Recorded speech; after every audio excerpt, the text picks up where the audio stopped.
Hi, welcome to the DIY Photo Organising podcast.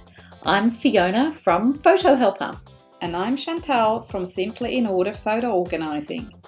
Imagine you can find any photo at any time at the click of a button.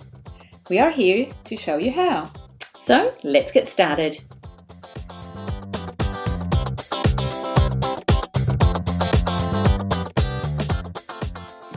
Hello and welcome to today's episode of DIY Photo Organising. Hi Fiona. Hello. Hi Chantal.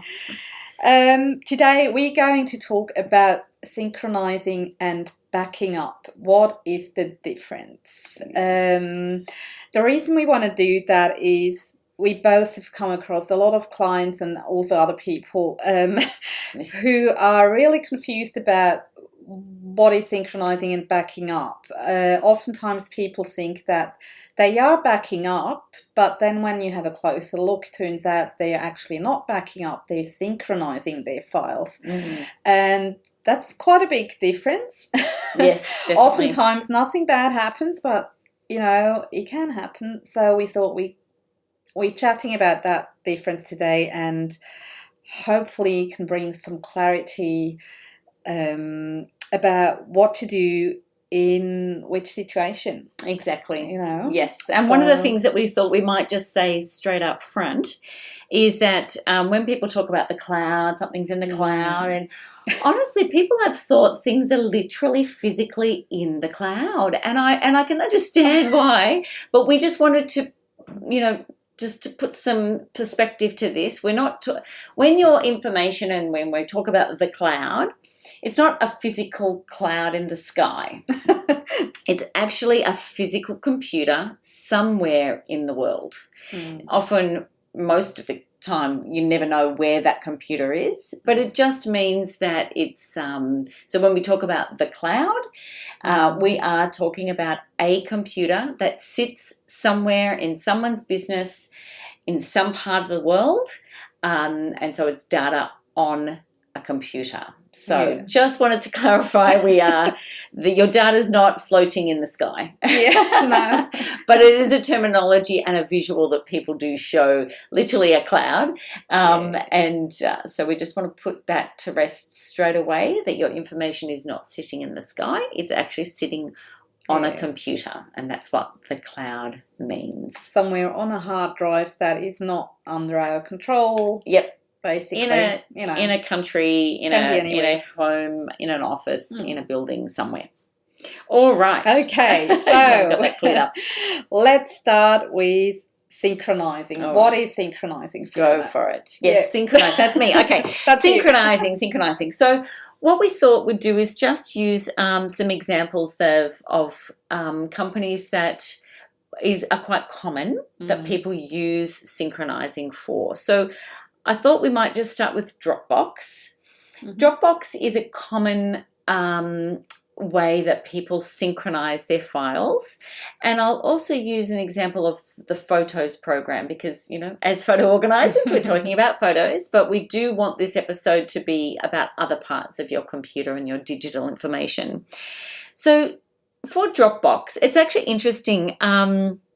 The idea was even created by the founder of Dropbox. So Drew Houston, it was claimed that he came up with the idea of Dropbox when he realized when he was on a bus trip between New York and Boston that he left his USB drive behind. And so he has then created this idea and come up with this idea that the information that he needed when he was in a different location was somewhere else and he didn't have it.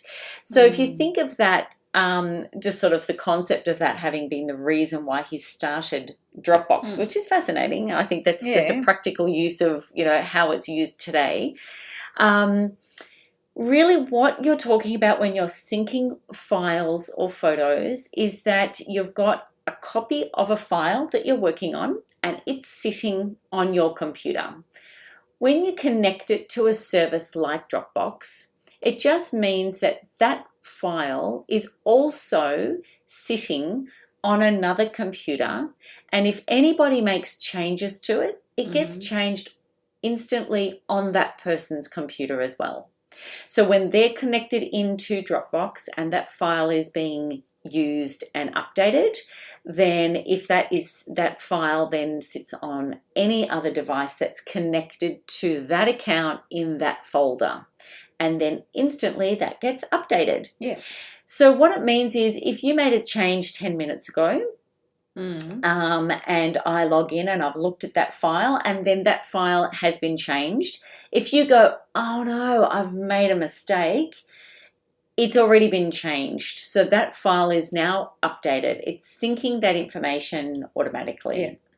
So some examples of synchronizing, like we talked about, we've got Dropbox, you've got, iCloud is another example, Google Drive, similar types of things where it's live information being changed. I use OmniFocus as a information management tool that gets updated and synced across different devices. iCloud Photo Library is another one that you would use when you're taking a photo on your phone.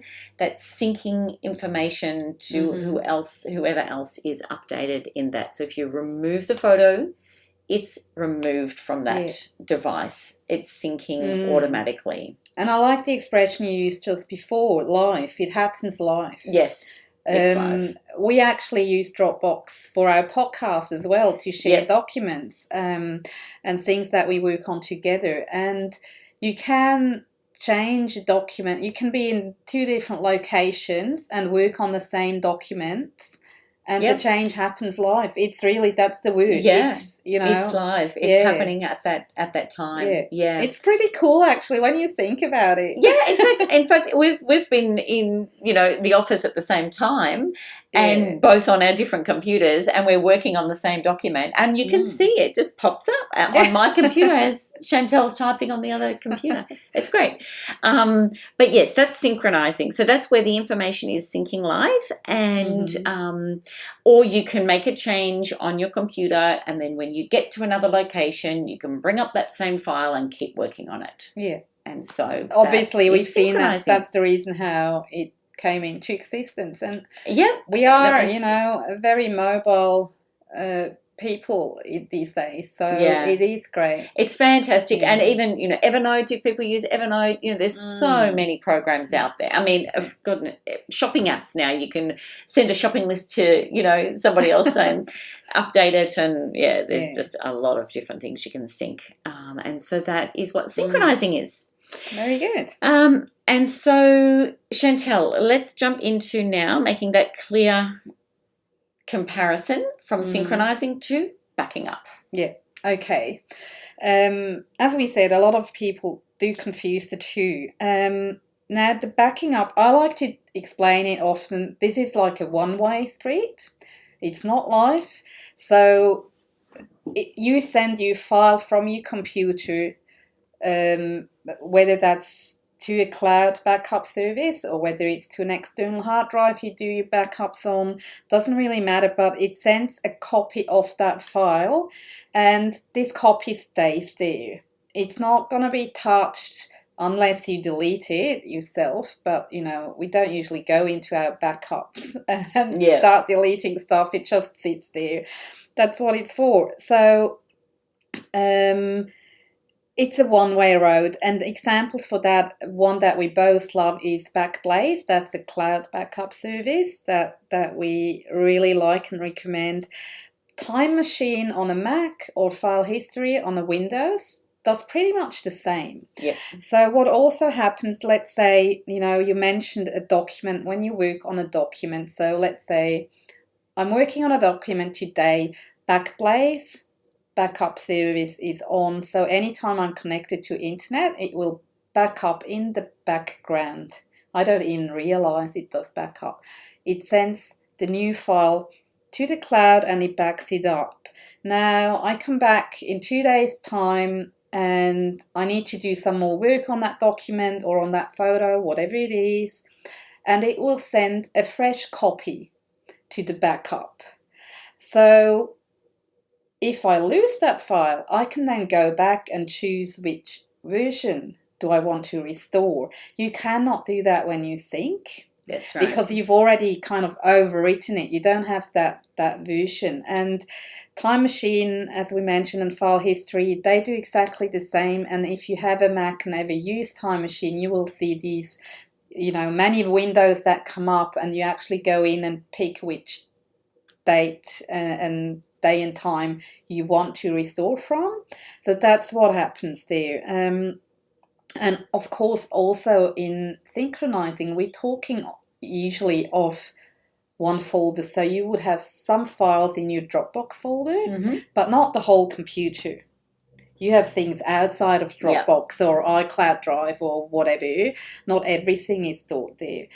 When we talk about a backup, we usually want to back up the whole computer and possibly even an external drive that is attached to that computer. Like my own photos, my photo hub is on an external drive attached to my Mac, and the backup does the whole computer plus that drive. So that's also a big difference to have a look at and think about. Maybe that makes it a bit clearer that we're talking about the whole thing here. And we would have mentioned that earlier, of course. Our first golden rule, if you remember, if you've been listening to us for a little while, that's our episode 2, I believe. We talk a bit more about that. Best practice in terms of backing up is the 3-2-1 method. Or in the industry, it's also called the triple redundancy. So what you want is you want 3 copies of a file on at least 2 different devices and one of them off-site. So that could be your master file, so to speak, is on your computer. Then you have a external hard drive that you use as a backup. So you would run Time Machine or File History on that external drive. So that's your number 2 copy. And then you would, for example, use Backblaze as an online backup service, and that's your copy number 3. And because it's in the cloud, it's obviously off-site. So, Or you could run another Time Machine backup on an external hard drive and give that to somebody else and just exchange, files. Because, honestly, I mean, I have worked with a few clients. For them, a cloud service is not an option because they don't have an internet that's good enough to use cloud, or they just don't trust the cloud and they don't want to go there, which is fair enough. So a second drive and keep it elsewhere. That's the easiest, the fastest way to do it. And one of the things that we, just talking about that backup, that we were relating it to when we were talking just before is like an insurance policy. It's really like having, like you would have insurance on your home. If there was something to happen in your home and there was to be damage to your home in any way, then you would call upon the insurance policy to be able to restore whatever it was that you needed to. And that's the same thing with your photos. So you just need to be comfortable with which insurance policy you go with for your files, and always also be aware that insurance companies fail. Some huge insurance companies have gone under, and things happen, and it's still our own responsibility to just be aware of what the risks are with everything. And our photos are so precious to us that it's just not worth ignoring and not looking at. So we can't rely too much on other people or companies. They I'm sure they mean well and they want the best, but things happen. It can happen.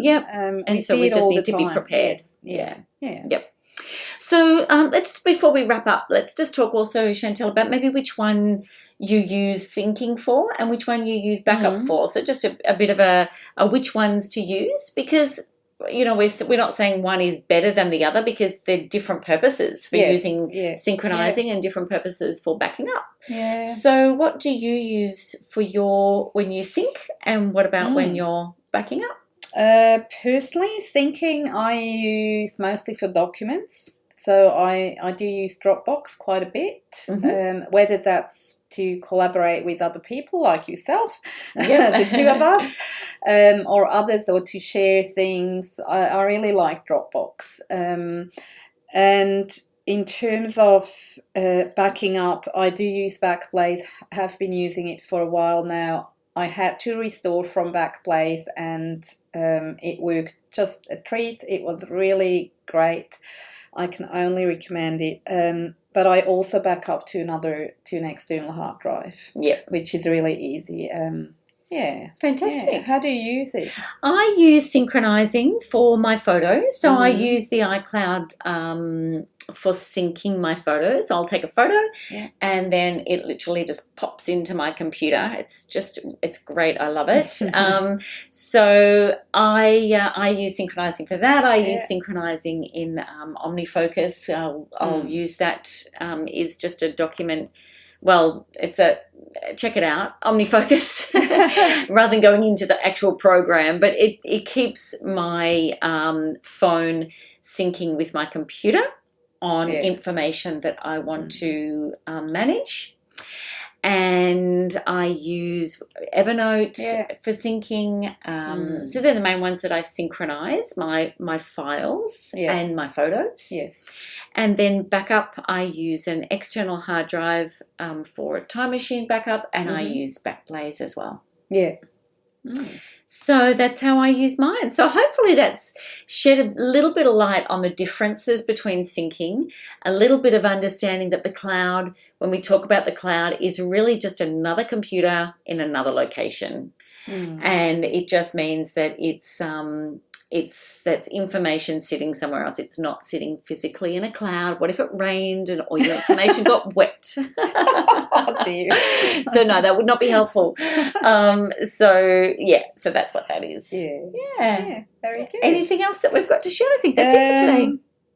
That's pretty much it. We have also created a little visual for you, a little image to hopefully clarify it even further, what the difference is between the two.